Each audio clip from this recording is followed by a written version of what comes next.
Hermanos, buenas tardes. Buenos días todavía. El conocimiento del Dios Santo, ahorita viendo el estudio de las 10 y pues la enseñanza que hay durante la semana, es muy relevante, hermanos, porque en la medida que vamos conociendo a nuestro Dios, nos vamos quitando cosas que mal aprendimos. Muchas veces nos dijeron y resulta que cuando somos confrontados con la palabra de Dios nos damos cuenta que no era así. Y ahorita déjame ponértelo bajo esta ilustración, porque ese mismo desconocimiento nos hace pasar por situaciones que no deberíamos de pasar. El Señor les ha dado este lugar, que cada vez que lo veo digo es un reto hermoso llenarlo, pero es como si tú llegaras y te quedaras aquí cruzando la puerta y que a falta del conocimiento de que puedes pasar y estar aquí en este lugar y escuchar la palabra de Dios, descansar en sus promesas, estar con los hermanos, compartiendo en esa coinonía, en ese amor y en esa fraternidad, te quedas ahí en el sol. ¿Y por qué te quedas en el sol? Porque no sabes qué puedes pasar. El Señor pone a tu disposición muchas cosas, muchas bendiciones que muchas veces nosotros, como no las conocemos, pues no sabemos aprovecharlas. Y no me refiero a que necesariamente pueden ser cosas buenas, pero también en la tribulación, el Señor te da la capacidad para que tú puedas pasar esa tribulación con gozo, sabiendo que tu mirada está en los cielos y que tienes la fortaleza para poder pasar esos momentos difíciles. Pero te quedas ahí en el sol. Y entonces vivimos en una vida de que, Señor, es que el calor me agobia. Camina y encontrarás paz y sosiego en el conocimiento del Dios Santo. Por eso es que es importante que tú y yo aprendamos. Ahorita decía el hermano al inicio de la clase de las 10 que se están viendo fundamentos de la fe, distintivos doctrinales. ¿Por qué es que es diferente cuando tú lo lees en diferentes etapas de tu vida? Porque vas creciendo espiritualmente.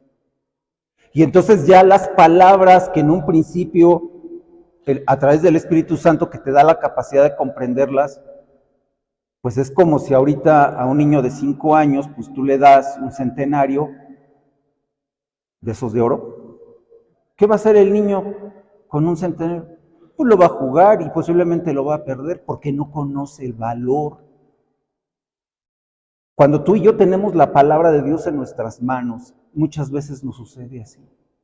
Por desconocimiento, por ignorancia de la palabra de Dios. Y por eso es importante estar aprendiendo cada día más y más y más de la palabra, porque te vas a dar cuenta que la palabra de Dios, muchos la conocen así a lo largo, pero la profundidad, nadie se mete. Y de repente cuando el Señor, por su misericordia, te permite entrar 10 centímetros, 50 centímetros de profundidad, te empiezas a dar cuenta que el Señor es maravilloso, es muy grande. Realmente el Señor nos ha dado, se maneja en unas dimensiones que para que nosotros lo podamos comprender de grandeza, de todopoderoso, pero el Señor es mucho más que eso. No hay palabras que describan a nuestro Dios. Entonces, es importante, mis hermanos, que cada día aprendamos de la palabra. Y si tú no sientes esa inquietud de aprender de la palabra de Dios, arrodíllate y pídele al Señor que te ayude a tener esa hambre para que no te quedes en el sol. Ahí en las tribulaciones, hundido en tus problemas y angustiado, cuando el Señor, amoroso, tierno, te está esperando con los brazos abiertos, pero te quedas en el sol. No te quedes ahí, hermano. Vamos a iniciar la predicación pidiendo la bendición del Señor. Vamos a orar, hermanos. Te damos muchas gracias, Señor, porque podemos estar en este día, aquí en este lugar, con el propósito de darte la honra y la gloria solamente a ti. Perdona nuestros pecados, perdona nuestra imperfección. Queremos estar limpios para el estudio de tu palabra. Ayúdanos a concentrarnos. Queremos conocerte, Señor. Te lo rogamos en nombre de Cristo Jesús. Amén. Mis hermanos, hoy venimos a agradecer a Dios por sus bendiciones y adorarlo porque Él es el Todopoderoso. Y por eso queremos conocerlo mejor. Te ruego, hermano, que abras tu Biblia en la carta a los Filipenses, capítulo 2. Filipenses, capítulo 2. Comencemos con un breve contexto de la carta. Filipos, el gentilicio es Filipenses. Filipos era una ciudad importante de Macedonia, que es lo que actualmente conocemos como Grecia, pero lo más importante para nosotros es la carta que vamos a estudiar parte o que hemos venido estudiando durante los últimos meses y que fue escrita inspirada por el Espíritu Santo y se escribió estando Pablo preso. Al apóstol, hermano, se le nota en la carta un afecto especial para esta iglesia, porque sentía una ternura paternal por los hermanos y una preocupación especial por la problemática que pasaba esa iglesia. Estaba deseoso de criarlos y nutrirlos con el evangelio. Y es que cuando tú empiezas a conocer la palabra de Dios, te nace esa necesidad de quererla compartir, porque te das cuenta que las personas están angustiadas por ignorar a nuestro Señor. Y en la misma iglesia, los inconversos, pues de plano, pues ahora sí no tienen remedio, pero los creyentes muchas veces estamos hundidos en nuestros problemas porque ignoramos la fortaleza, desconocemos el poder, la sabiduría de nuestro Dios. Por eso es importante conocerlo. Recordemos que esta iglesia de Filipos se fundó por un llamado especial. Ahí la historia viene en Hechos 16. Esta iglesia por mandato divino se fundó, así como esta. Tú y yo no estamos hoy por casualidad o porque a ti se te ocurrió venir. Si tú creías que tú habías venido porque tú querías, estás totalmente equivocado.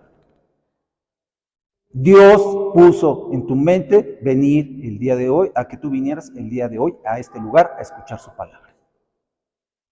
Los comienzos de esta iglesia fueron muy pequeños, pero eso no desanimó al apóstol. Todo parece indicar que esta iglesia creció hasta llegar a ser una floreciente comunidad. Fue notorio que los hermanos de esa iglesia se portaron amablemente con Pablo. Lo apoyaron, fíjense, de tres formas. Primero, físicamente, porque le estuvieron proveyendo estando en prisión, le llevaban alimento, le llevaban sustento, le mandaron a un ayudante, Epafrodito, por ahí más adelante vamos a estudiar a Epafrodito. Lo ayudaron espiritualmente, oraban por él, por Pablo, y económicamente también le llevaban dinero. Y si observamos el capítulo 2, inicia con una exhortación a la unidad, al mencionar el amor unos con otros, al trabajo conjunto, con un mismo pensamiento y un mismo propósito. Además, en este capítulo 2, bien interesante, y entiendo que ya por ahí se ha predicado de estos temas, menciona dos características de la humildad. Muchas veces cuando se habla en las predicaciones o en la enseñanza hay palabras que se vuelven difíciles de aterrizar, y la humildad es una de ellas. Pero aquí la humildad empieza a tener sentido. ¿Por qué? Porque ahí a principios del capítulo 2 menciona que la humildad, por ejemplo, es considerar a los demás como mejores de nosotros mismos, como mejores. Y también dice, da una ordenanza aquí, manda que no seamos egoístas. O lo que es igual, que no solo nos preocupemos de nuestros asuntos, sino que también estemos interesados en los demás. Somos contracultura, somos contracorriente. Allá afuera nos enseñan, tú te lo mereces, tú eres el perfecto, tú busca y tú, y tú, y tú, y tú. Y nos dejamos llevar porque eso es lo que nos llega. No nos llega el conocimiento de la palabra, porque no abrimos la escritura, porque no venimos a los estudios, y entonces, ¿qué nos queda nada más? Pues que nos bombardee la sociedad, ¿no? El mundo con sus filosofías. Después de esto, en el capítulo 2, viene la humillación y exaltación de Cristo, una parte preciosa de la Biblia, y en la que se describe otra característica de la humildad. ¿Cuál es? La obediencia. Oye, hermano, ¿cómo puedo ser humilde? Obedece la palabra. Oye, hermano, ¿cómo puedo ser humilde? Considera a los demás como mejores que tú. No seas egoísta. Piensa en ellos, cómo los puedes apoyar, cómo les puedes ayudar. Ya ven que ahí en Santiago dice, oye, sí, si tú ves que tu hermano tiene hambre, pues no tan solo le digas, voy a orar por ti. Si está en ti, puedes proveerle el alimento también. Pero ¿cómo te enteras de las necesidades de los hermanos si tú no te acercas a ellos? Fíjense que es importante que siempre tengamos parámetros que nos ayuden a saber qué tanto estamos creciendo espiritualmente. Y uno, aparte de esto que estamos hablando, algo que para mí fue así como una punta de lanza es, ¿a qué vengo los domingos? ¿A recibir o a dar? Y no se los voy a contestar, estudienlo ustedes. ¿Qué es? ¿A qué viene? Y en función a lo que tú contestes te vas a dar cuenta cómo es que vas creciendo. Luego entonces, hermanos, leamos Filipenses capítulo 2, versículos 12 al 13. Así ha dicho el Señor en su bendita palabra. Filipenses 2, versículos 12 y 13. Por tanto, amados míos, como siempre habéis obedecido, no como en mi presencia solamente, sino mucho más ahora en mi ausencia, ocupaos en vuestra salvación, con temor y temblor, porque Dios es el que en vosotros produce así el querer como el hacer por su buena voluntad. El texto enseñó a la iglesia que continuaran trabajando en su salvación y que confiaran que el Señor los iba a capacitar para hacerlo. El Señor no nos deja solos. Y por eso hoy vamos a analizar este mandato divino de nuestra ocupación, a qué nos debemos de estar dedicando, así como el origen de nuestra capacidad para realizarlo. Y como siempre tenemos que cuestionarnos, hermanos, ¿y para qué? ¿Y para qué yo quiero saber más de la Biblia? ¿Y para qué vamos a estudiar estos versículos 12 y 13? ¿Para qué quiero saber que me debo de ocupar de mi salvación? Siempre tenemos que tener una respuesta al estudio de la palabra. ¿Para qué me va a servir? Para poderlo aterrizar. Y esto lo vamos a estudiar con el propósito, uno, de serle agradable a Dios. Yo no sé si tú te pudieras sentar por un momento ahí en la intimidad y decirle, Señor, lo que estoy pensando, porque no nada más se trata de hacer. Primero se trata de ser. Soy un hijo de Dios. Lo que soy, lo que pienso, lo que hago, ¿es agradable a ti? ¿Soy agradable a ti, Señor? Porque si tú no tienes el sustento para poder decir que lo estás haciendo de acuerdo a lo que nos dice la palabra de Dios, puede ser que lo que estás haciendo le desagrade a Dios. Porque no está de acuerdo a lo que Él ha establecido. Dios dice cómo lo debemos de adorar, cómo le debemos de ¿Cómo podemos ser agradables a Él? No es como yo quiero. Hay muchos ritos, hay muchas formas que la gente hace que cree que le está adorando a Dios. Ahorita el hermano comentó lo de lo que hicieron el becerro de oro. Creyeron que estaban adorando y estaban pecando de idolatría a los judíos. Como los criticamos, ¿verdad? Los judíos, pero hermanos, nos parecemos mucho a ellos. Entonces, esto lo vamos a ver en el versículo 12, que es el mandato divino de nuestra ocupación, y en el versículo 13 vamos a ver el origen divino de nuestra capacidad para cumplir con esta ocupación. Dios, hermanos, nos establece qué es lo que tenemos que hacer y al mismo tiempo nos capacita para hacerlo. O sea, no nos deja solos. Te da la capacidad, te da el don para que tú puedas desarrollar lo que tienes que hacer. Oye, es que no lo sé hacer. Empieza abriendo la escritura. En esta semana escuchaba una pregunta que le hicieron al pastor MacArthur. Hermano, ¿cómo puedo ser como tú? ¿Cómo puedo ser una persona que estudia, que está buscando ser agradable a Dios y estar compartiendo la palabra con la profundidad que tú lo haces? Y todo el mundo dijo, ¿qué va a decir? ¿Y saben qué contestó? Tiende tu cama. Cuando te levantes, tiende tu cama. Todo el mundo esperaba una respuesta teológica, tal vez con palabras traducidas del hebreo. Sin embargo, lo que le dijo es tiende tu cama. Después abres tu Biblia, después oras. ¿Y a qué se refiere o por qué contestó así el hermano? Empieza a desarrollar hábitos piadosos. Porque muchas veces nos quedamos, ¿y cómo le hago, hermano? Nos sentimos abrumados porque ante el desconocimiento de las palabras, ¿y por dónde empiezo? Tiende tu cama. Abre la palabra de Dios. Varón, no tienes idea lo que sirve lavar los trastes. Y empieza. Y el Señor va a ir llevándote poco a poco a tener esa hambre y esa necesidad de tener la palabra de Dios.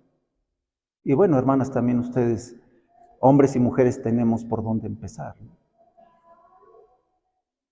El tema de hoy, mis hermanos, es la responsabilidad de ocuparnos de nuestra salvación.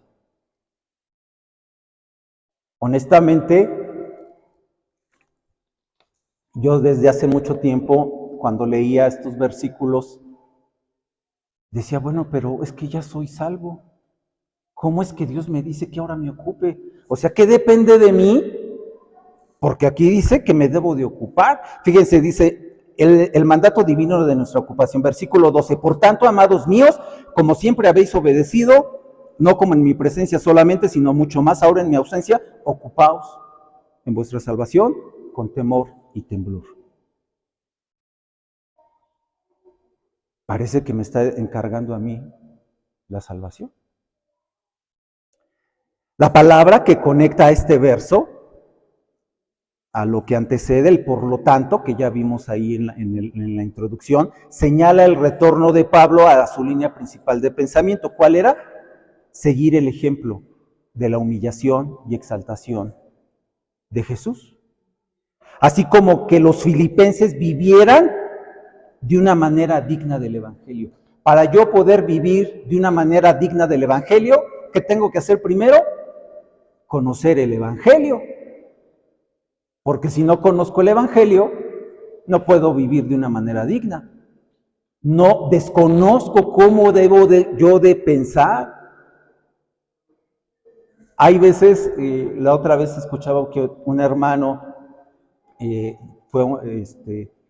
predicó y se acercó una hermana y le dijo, oye hermano, es que fíjate que tengo estos problemas y que mi vecina sí me hace y esto, y ella no es creyente, entonces, ¿saben qué le dijo el hermano? Soporta el agravio.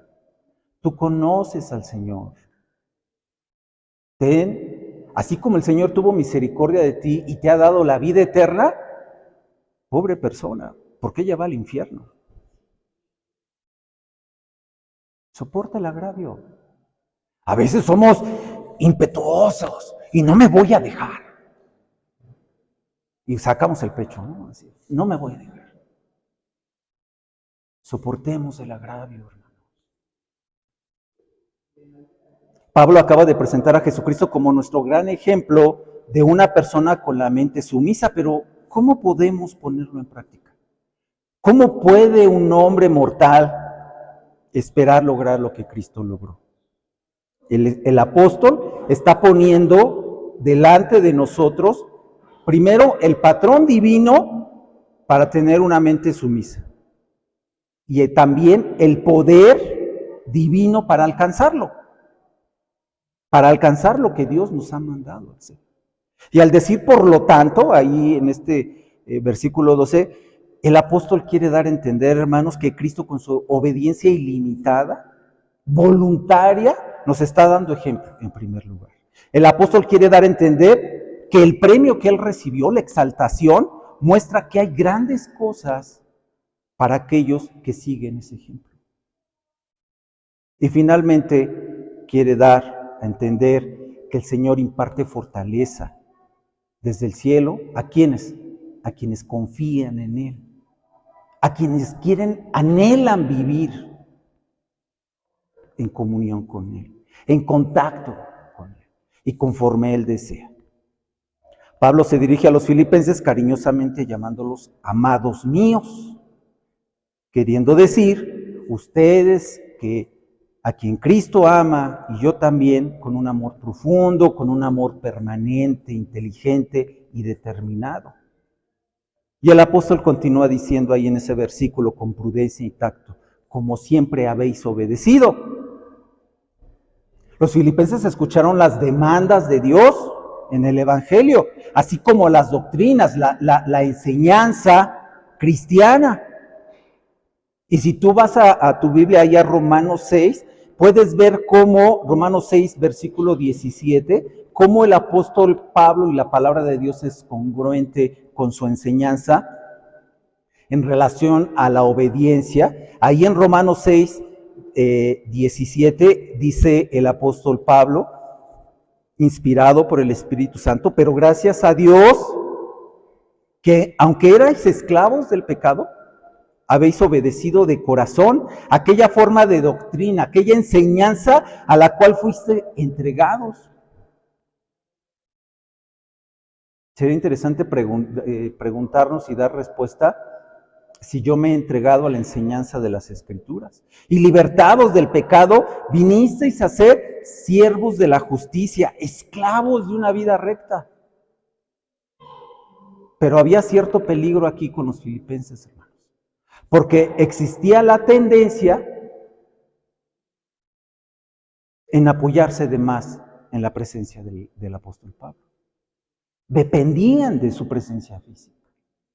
Tenían un deseo intenso, si era la voluntad de Dios, tener a Pablo. ¿Se imaginan que tuviéramos a Pablo aquí, al frente de la iglesia? Nos quedaría chico este lugar. Aunque esta actitud era bella y digna de apreciar, no era saludable. Los filipenses, así como tú y yo, debemos aprender a depender completamente de Dios. Y no la mayor parte de Dios y el resto de la presencia física de Pablo. No, tenemos que aprender a depender totalmente de Dios. El apóstol tenía plena conciencia de esa debilidad. Y si te vas ahí en Filipenses 1:27, fíjate cómo es reiterada este pensamiento de Pablo, que es claro por el hecho de que lo había mencionado aquí. Dice en Filipenses 1:27, solamente que os comportéis como es digno del Evangelio, para que, o sea que vaya a veros o que esté ausente, oiga de vosotros que estáis firmes en un mismo espíritu, combatiendo, porque estamos en batalla. ¿Y combatiendo qué? Unánimes por la fe del Evangelio. ¿Sabes que muchas veces no nos ponemos a pensar las implicaciones del pecado? Y entre muchas cosas, una de ellas es que cuando tú y yo pecamos, nos volvemos aliados del enemigo. Nos pasamos del lado del ejército de Satanás. Cuando tú y yo comprendemos que eso, cuando pecamos, estamos agrediendo la santidad de Dios, nos empieza a costar cada vez más trabajo pecar. Van a salir otras cosas, no vamos a ser perfectos. Ese es el proceso de crecimiento que dice la palabra que debemos de tener. Por eso es importante que conozcamos al Dios de la Biblia. La obediencia de los filipenses no debía ser motivada, hermanos, por la presencia de Pablo, ni durar solamente en el momento que él estuviera ahí. Por el contrario, su misma ausencia debía inculcarles la idea de que ahora deben tomar la iniciativa. Es ahora especialmente cuando han de esforzarse, porque es ahora cuando tienen que contar con sus propios recursos, no en cuanto a Dios, desde luego, sino en cuanto a Pablo, ¿verdad? Deben ocuparse de su salvación. Es decir, ocuparse en ella sin la asistencia de Pablo. Llevarla a su fin. Muchos vemos la salvación, y aquí entramos con un poquito de profundidad. La salvación es un proceso que tiene pasado, que tiene presente y que tiene futuro. Y muchos nos hemos quedado con la parte del pasado. Yo ya soy salvo. Y ya la hice y ya se acabó. ¿Se imaginan que yo les dijera, no sé, en una profesión, oye, yo ya soy médico? Y luego, o yo ya me casé y ya, ahí se acabó. Imagínense que tu esposo te casas y te dice, yo ya me casé, ya hice todo. Ahora sí tú encárgate de todo lo demás, de traer dinero, de la casa, yo ya me casé, ¿no? No, ¿verdad? Hay un proceso que seguir. Y muchos no entendemos el concepto bíblico de la salvación. Hay que llevarla a su fin, comprender plenamente su significado y aplicarla a la vida día tras día. Día tras día es un proceso que nos va a llevar la salvación hasta el final. El proceso de la salvación va a terminar cuando estemos en los cielos, hermanos. Por ejemplo, deben afanarse en producir los frutos del Espíritu. La lista está en Gálatas 5, 22 y 23. Yo te diría, hemos cumplido, lo tenemos así como puntos ahí en nuestra pantalla de la computadora, los que la tienen, o cuando nos levantamos, hoy paciencia, hoy benignidad, hoy bondad, hoy fe. Ahí en esas cosas nos debemos de afanar, no afanarnos en las preocupaciones y el que va a ser el día de mañana. Debemos aspirar, hermanos, a una perfección moral, espiritual y al conocimiento de Dios, que solamente lo vamos a poder lograr así, cerca del Señor. No nos equivocamos cuando decimos que en todo este contexto el tiempo del verbo ocupaos indica que Pablo tenía en su mente la idea de un esfuerzo continuo y vigoroso. Ahorita hablábamos de una batalla. Ocupaos es igual a continúa ocupándote. El verbo ocupaos significa trabajar hasta que la obra sea completada totalmente. Sí, ya soy salvo, pero es una obra que tiene que continuar, se está formando.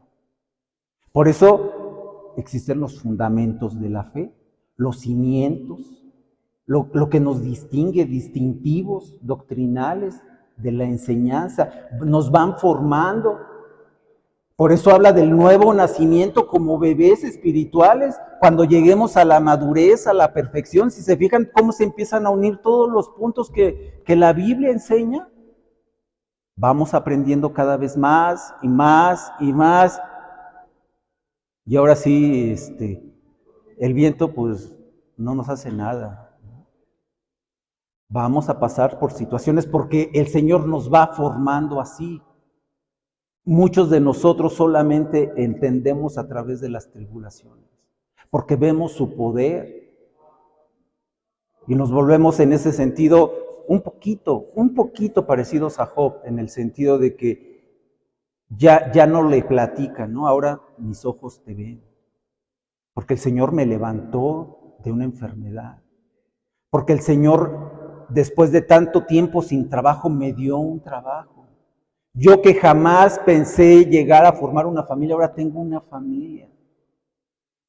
Y somos a veces, hermanos, tan poco conscientes de las bendiciones del Señor, que hasta que perdemos algo es que nos damos cuenta. Si estoy sano, ya lo veo como parte, pues el Señor tiene la obligación de darme salud. Pero cuando estoy enfermo, Señor, dame salud. Tengo mi trabajo y tengo mucho trabajo, gracias a Dios, que tengo mucho trabajo. Gracias a Dios, porque cuando no lo tenga, no, Señor, entonces dame el trabajo. Continúa ocupándote de tu salvación. Ocupados en vuestra salvación no quiere decir que debamos trabajar para obtener nuestra propia salvación, porque Pablo, allí en el 1:1 de Filipenses, ¿a quién le dirige la carta? A los santos. ¿Y quiénes son los santos? Es la gente que ha confiado en Cristo y que ha sido apartada para Él.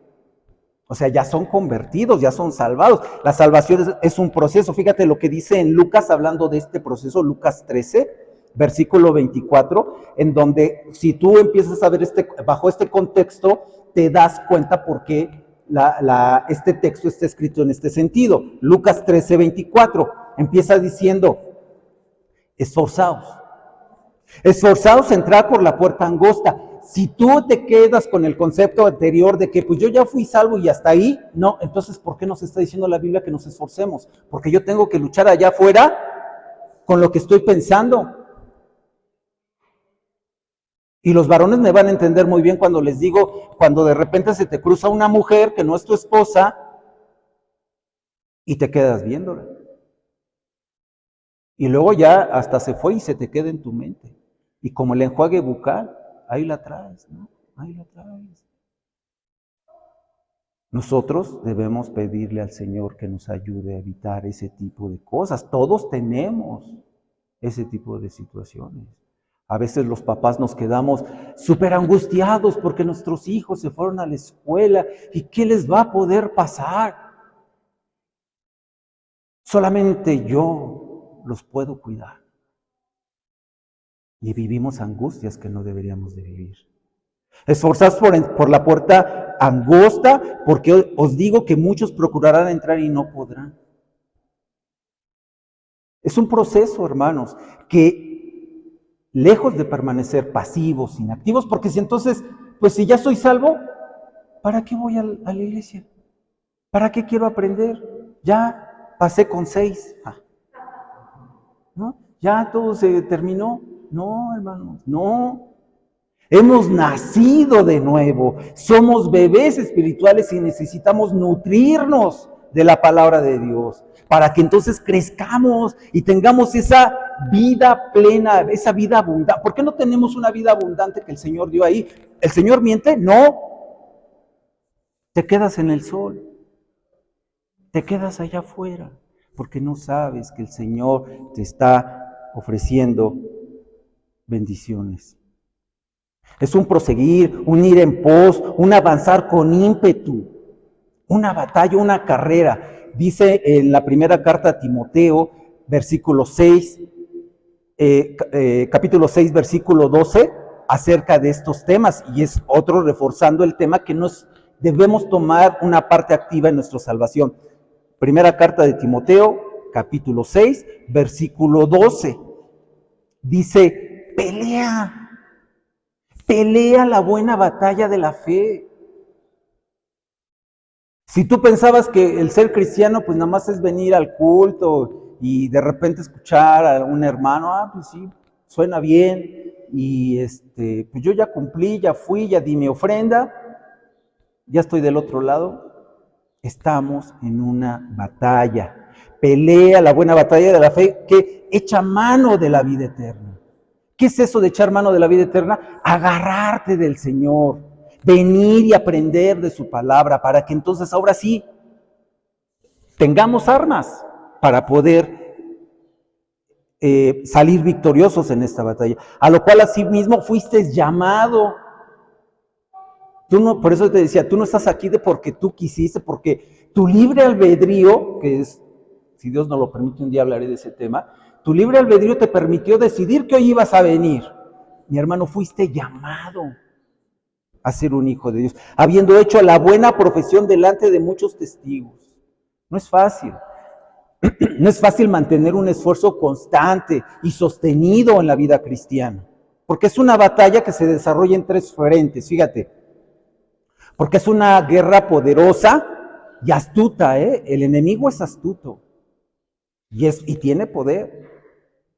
Y aquí hay una coalición, una unión, y son estos tres frentes con los que nos estamos enfrentando: el mundo, el demonio y la carne. Y estos tres, allá afuera, y a veces andan aquí adentro de nuestra mente, están luchando para que nos alejemos del conocimiento del Dios Santo. Y por eso es una lucha. Significa usar al máximo, mis hermanos, todo medio divino que está aquí en la palabra de Dios para vencer el mal. Porque una cosa es decir, suena precioso, hacerlo todo para la gloria de Dios. Amén, decimos, ¿no? Y otra cosa muy diferente, llevarlo a cabo. Una cosa es orar como nosotros perdonamos a nuestros deudores. Y otra, perdonarlos realmente. Una cosa es exhibir ahí dentro de nuestro hogar un letrero que dijera: Cristo es la cabeza de este hogar. Y otra, someternos a su voluntad, presentándole en oración todos los asuntos importantes y obedeciendo todos sus mandamientos, porque ahí pusimos que Él es la cabeza de nuestro hogar. Y así podríamos continuar con muchas cosas que la palabra de Dios nos lleva a hacer. La tarea es difícil. Y Pablo le dice a los filipenses que deben considerar, hermanos, ocuparse en su salvación como la tarea de su vida. Como la tarea. Yo no sé ahorita cuál sea tu prioridad, hermano, como número uno en tu vida.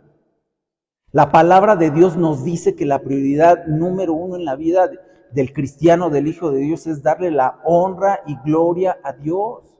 ¿Cómo se lo damos? Ocupándonos de nuestra salvación. Fíjate, y aquí entrando en términos también un poquito de más profundidad. ¿Cuál es el término que caracteriza a la salvación, que la salvación enfatiza? La santificación. Gustavo lo tocó en la clase de las 10. La santificación. Como es muy importante en la vida del cristiano, es tan valiosa que debe de llevarse con temor y temblor. Con temor y temblor, déjense los explico tanto de que no significa como sí significa. Déjenme empezar. Con temor y temblor no significa, hermanos, tener un espíritu indiferente o una mente dividida. Y eso, hay muchas citas, vamos a ver una en el primer libro de Reyes, versículo 18, donde Elías está ahí en una batalla con falsos maestros, primero de Reyes 18, 21, y los confronta. Es en donde Elías se paró frente al pueblo y los cuestionó. Y les decía: ¿hasta cuándo seguirán indecisos, titubeando entre dos opiniones? Les pedía una decisión, que si el Señor era su Dios, que lo siguieran, pero que si Baal era su Dios, que lo siguieran a él. Primero libro de Reyes, capítulo 18, versículo 21, dice: y acercándose Elías a todo el pueblo, dijo: ¿hasta cuándo claudicaréis vosotros entre dos pensamientos? Si Jehová es Dios, seguidle, y si Baal, id en pos de él. Y el pueblo no respondió palabra. ¿A quién estás siguiendo, hermano? ¿O te estás moviendo? de un lado al otro. Y recuerda lo que Dios hizo, lo que la palabra de Dios habla de los tibios, ¿no? Los vomita. ¿Te imaginas? O sea, ya no somos, dice la palabra que antes éramos hijos de ira cuando no lo conocíamos. Pero cuando estamos así, a veces sí y a veces no, y jugando a la iglesita y al cristianito, dice el Señor que le producimos tal náusea que te vomita porque eres tibio. Ah, qué tremendo. Con temor y temblor no significa, hermanos, tener un espíritu de insolencia y desprecio, tener confianza en sí mismo. Yo con mi fuerza de voluntad lo voy a hacer. O tener nuestra propia justicia. Eso no significa con temor y temblor. Con temor y temblor significa tener un espíritu de sinceridad, unidad de propósito, generar la coinonía entre los hermanos. Ahí en el Salmo 119, vamos a ver 2 versículos de ese Salmo, el 10 y el 34, el salmista habla de su esfuerzo por conocer a Dios. Es congruente en el Antiguo y en el Nuevo esta lucha, este esfuerzo, esta dedicación. Salmo 119, 10, 34. Y aquí el salmista le está pidiendo que no permita que lo alejarse de sus mandatos. Le pide que le dé entendimiento para obedecer sus enseñanzas, para ponerlas en práctica. Salmo 119, 10 dice, con todo mi corazón te he buscado. O sea, no simulo, no soy hipócrita, Señor. Tú sabes mi corazón y te estoy buscando, quiero conocerte. Con todo mi corazón te he buscado. No me dejes desviarme de tus mandamientos. Y el versículo 34 dice, dame entendimiento. Porque por eso Gustavo hablaba de personas que estudian la Biblia y que no la comprenden o no conocen, porque el entendimiento viene del Espíritu Santo. En la Facultad de Filosofía y Letras estudian la Biblia. Y ahí hay más inconversos que nada. El Señor es el que te da el entendimiento. Ese milagro, hermanos, no sé si sea la palabra precisa, pero esa bendición que tenemos de comprender la palabra de Dios no fue por tu capacidad, por tu coeficiente intelectual alto, sino porque el Espíritu Santo obró en tu mente para que tú pudieras comprenderla. Dame entendimiento y guardaré tu ley y la cumpliré de todo corazón.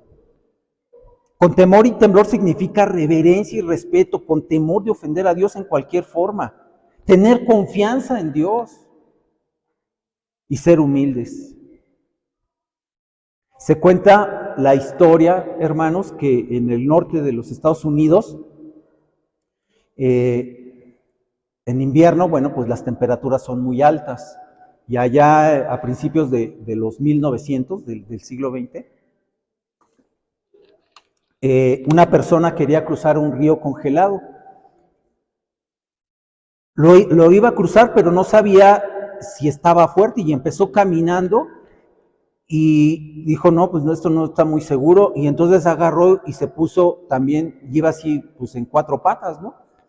Tratando de cruzar el río poco a poco, porque no sabía si en un momento se iba a quebrar el hielo y se iba a hundir. Y en eso ve, ya yendo él a la mitad, que viene una carreta a toda velocidad. Y llega a la orilla y lo pasa y lo rebasa y se va y cruzó el río. Y agarró y se levantó y cruzó. ¿Por qué el de la carreta cruzó de esa manera?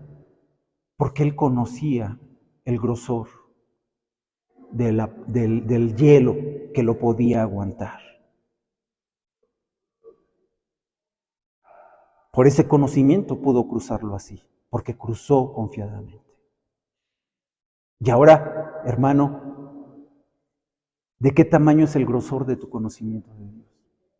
¿Así de una capa finita? Que andamos por la vida a 4 patas porque se va a quebrar. Mi conocimiento no es tan fuerte para poder sostener mi problema, mi tribulación, y andamos ahí todos a cuatro patas, hermano. Un conocimiento sólido te permite caminar confiadamente en el Señor. El propósito que Dios quiere es que realicemos el ser semejantes a Cristo, hechos conforme a su imagen, a la imagen de su Hijo.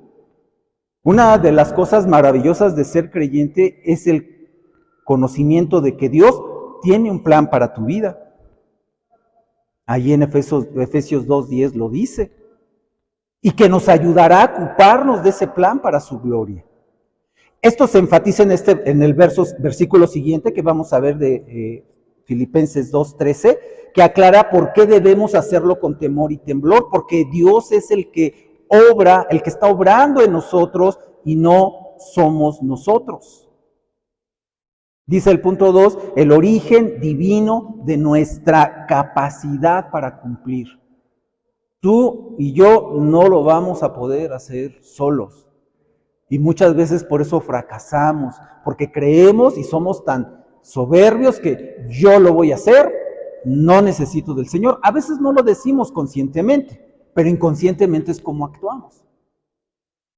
Dice el versículo 13, porque Dios es el que en vosotros produce así el querer como el hacer por su buena voluntad. No es por imitación, hermanos, sino por encarnación, porque Gálatas 2:20 dice, Cristo vive en mí. Dios pone en nosotros el querer y nos toca ocuparnos del hacer. Cultivamos una mente sumisa respondiendo a las provisiones, o sea, lo que Dios nos da y que pone a nuestra disposición. Pablo le dice, alentando a los de Filipos, vosotros filipenses debéis continuar ocupándoos de vuestra salvación y podéis hacerlo, pues Dios es el que está obrando en vosotros. Y si no fuera por esto, jamás podríamos ocuparnos de nuestra salvación. No lo podemos hacer. Dice Pablo que yo ahora sé que el mal mora en mí.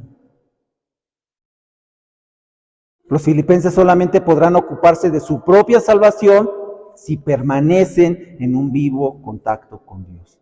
Y es precisamente ahí en Filipenses 1:6, que eso es un versículo que no sabemos todos, que es en donde menciona que Dios comenzó una buena obra en ellos y porque Él la comenzó, la va a perfeccionar. Y una vez más se da la evidencia bíblica que la salvación es un proceso que tiene pasado, que tiene presente y que tiene futuro. Y ahí está la seguridad en ese versículo de Filipenses 1:6. No solamente el principio, sino cada punto del proceso salvador es de Dios, hermanos. Y por eso Pablo, ahí en 4:13 de Filipenses, dice, todo lo puedo en Cristo que me fortalece. Somos hechura suya, su creación. Él nos ha hecho lo que somos. Su espíritu obra en los corazones de su pueblo y aplica, nos da los medios, nos provee las herramientas, las bendiciones para que... Nada más que ahí en muchos de nosotros ahí se quedan colgadas, no las usamos. Dios se muestra como el hacedor grande, constante y eficaz que opera en la vida de sus hijos, realizando en sus hijos tanto el querer como el hacer. Y no solamente el hacer, sino también el querer. ¿Qué es esto? Decisión, desear, anhelar, vivir obedeciendo la palabra de Dios. Porque no fue que yo eligiera al Señor.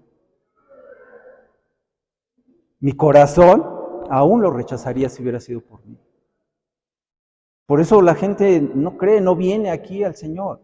A nosotros nos ha tocado compartir la palabra de Dios, nosotros no los convertimos, nosotros no los salvamos.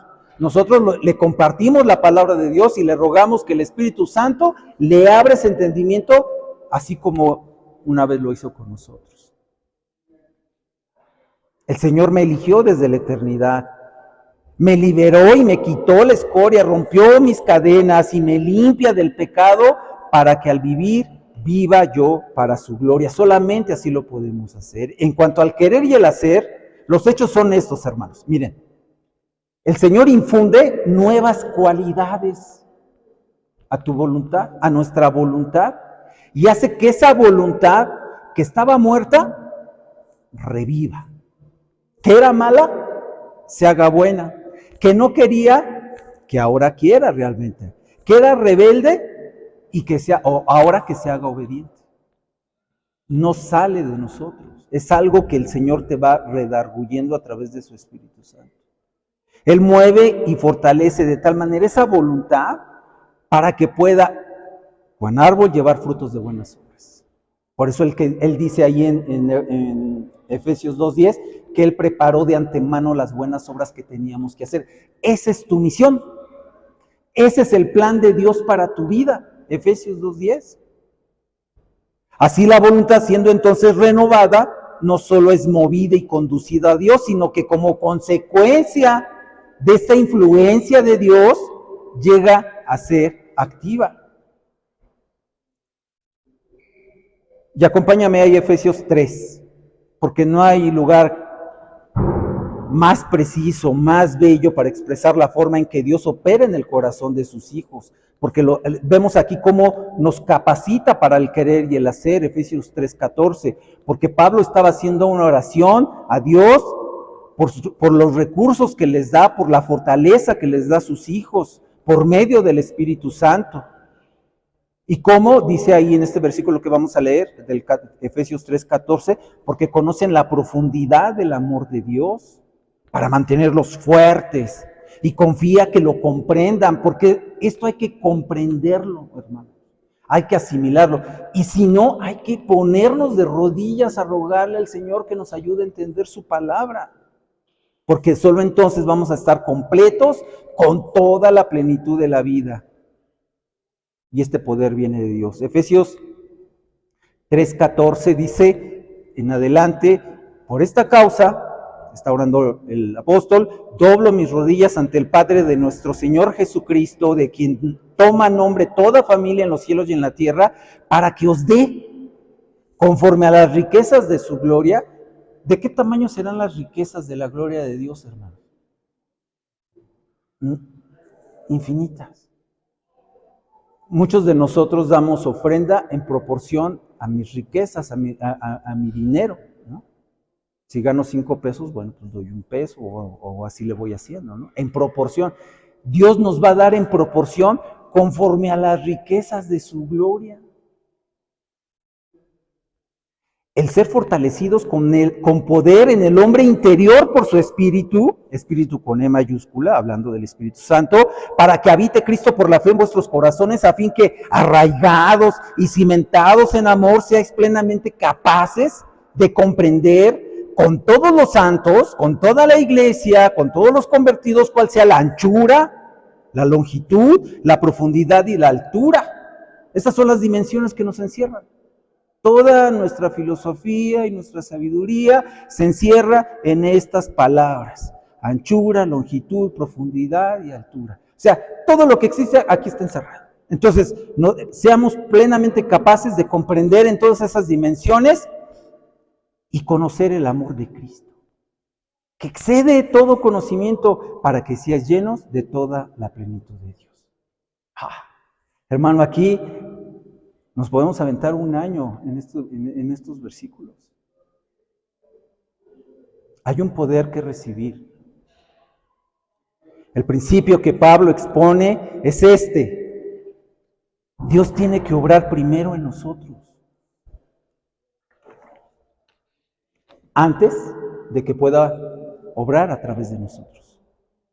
Por eso, cuando yo voy, no, pues ya le compartí, híjole, yo creo que entonces el Señor tiene que trabajar en mí para que entonces yo pueda ser útil al Señor, porque no le vaya a decir una barbaridad, como fui mal enseñado, no comprendo la palabra de Dios, entonces le voy a mal enseñar. Eso es tremendo, hermanos. Por eso debemos entender y conocer la palabra de Dios. Entonces, el principio que Pablo expone es este: Dios tiene que obrar en nosotros antes que pueda obrar a través de nosotros.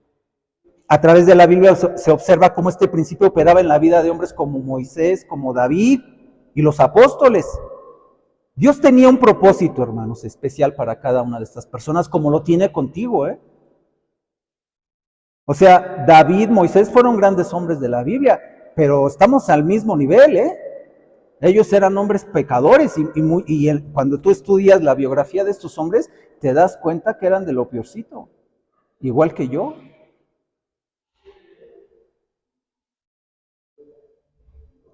Cada hombre es único, cada persona es única, no es una imitación. Por ejemplo, le llevó 40 años o más a Moisés para poderlo usar para que liberara al pueblo de Israel.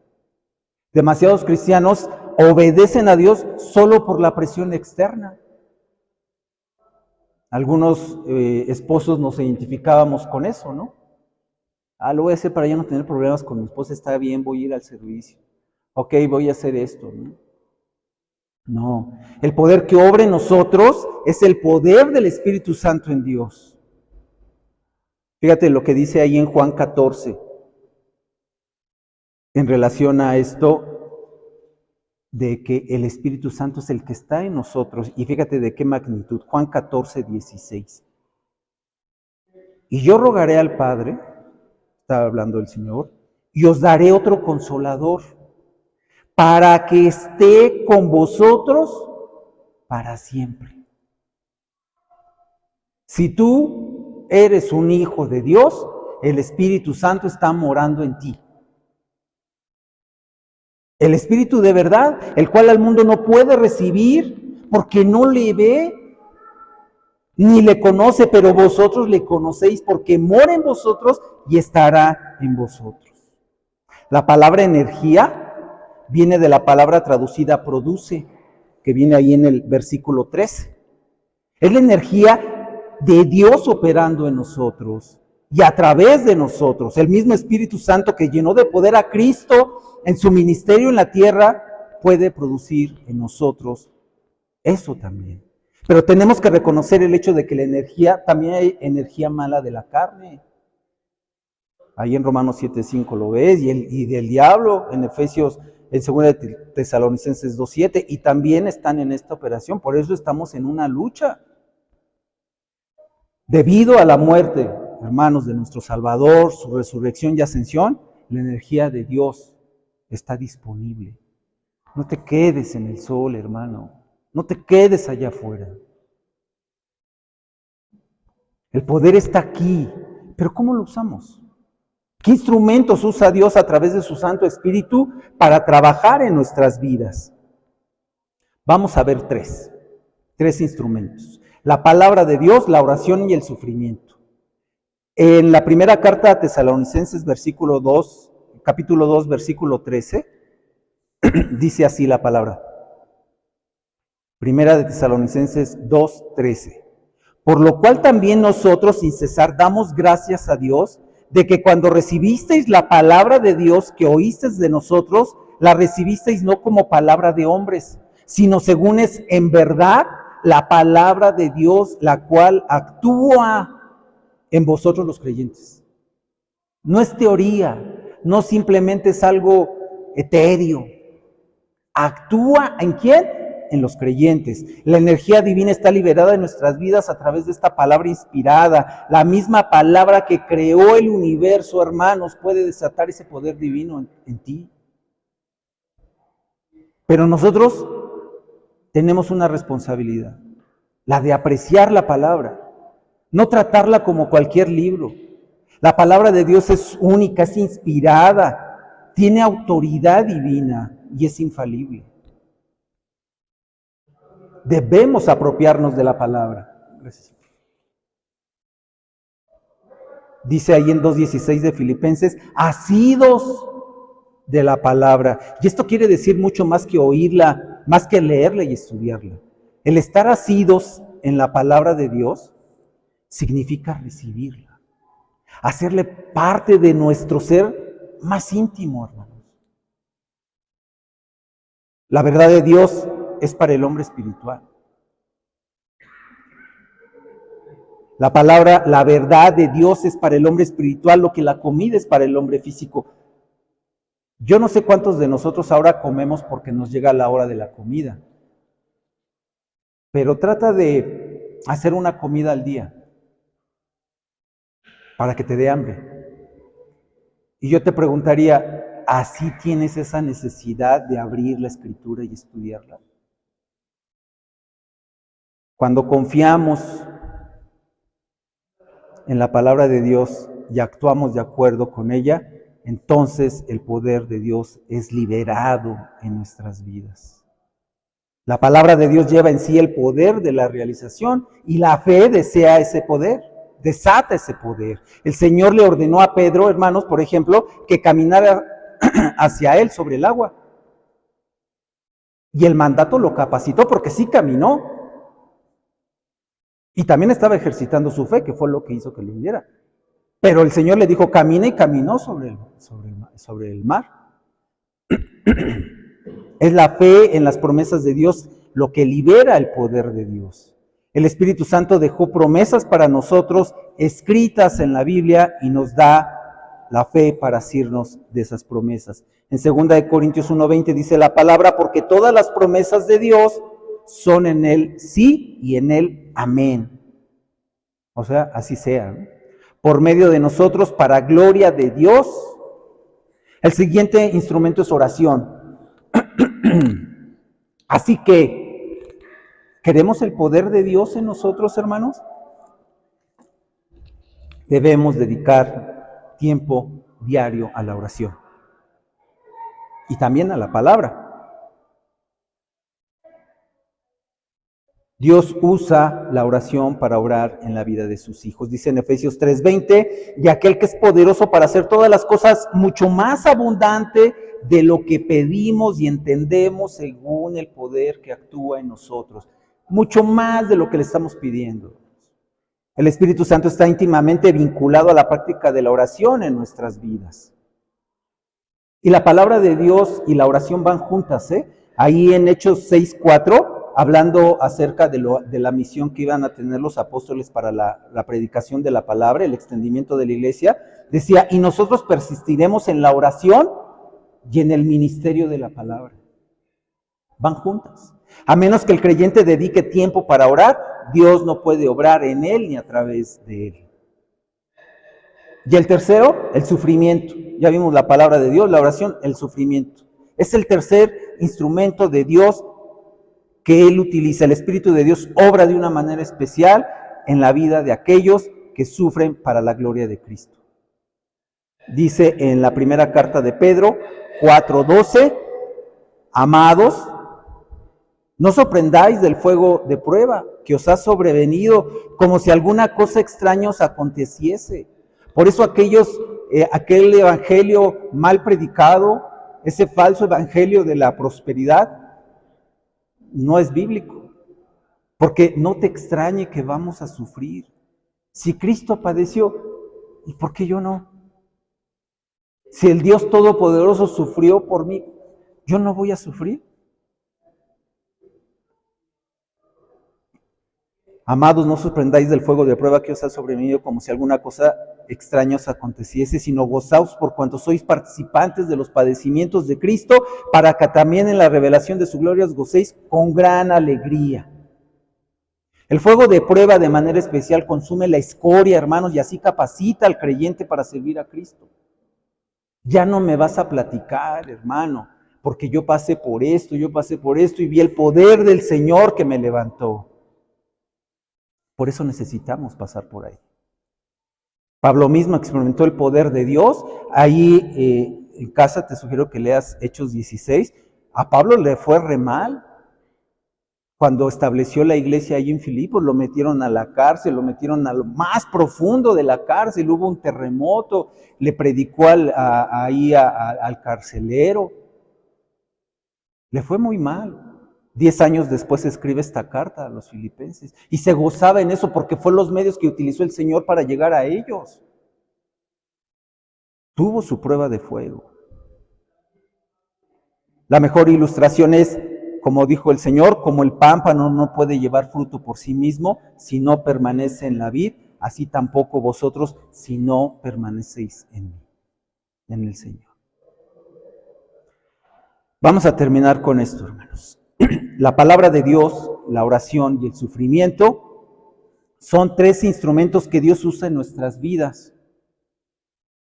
Así como la electricidad tiene que pasar por conductores para que funcionen los aparatos, el Espíritu Santo tiene que trabajar a través de los medios que Él ha provisto. Cuando el creyente lee la palabra de Dios, ora y llega a ser más como Cristo, porque si quiero llegar a ser más como Cristo, pues tengo que pasar por esos padecimientos también, pues me voy a parecer más a Él. Más nos vamos a oponer al mundo inconverso. Esta participación diaria de sus padecimientos hace que cada creyente vuelva a la palabra de Dios y en oración, y así esos tres instrumentos trabajan juntos para proveer el poder espiritual que se necesita para glorificar a Cristo. No se trata simplemente de decir, voy a darle la honra y la gloria a Dios, hermano. Si vamos a tener la mente sumisa y el gozo que va con ella, debemos reconocer que hay un propósito que lograr, el plan de Dios para tu vida, y un poder que recibir, el del Espíritu Santo. Y una promesa que creer, que viviremos en la eternidad con el Señor. Que nuestro bendito Salvador bendiga este mensaje. Vamos a orar, hermanos. Te damos muchas gracias, Señor, porque eres paciente con nosotros. A pesar de nuestros errores, de nuestras necesidades, de nuestra ignorancia, tú eres persistente buscándonos, nutriéndonos, poniendo los medios necesarios para que podamos estar cerca de ti. Ayúdanos, Señor, a comprender tu palabra, a orar, a no quejarnos de las cosas que nos suceden por amor a tu nombre.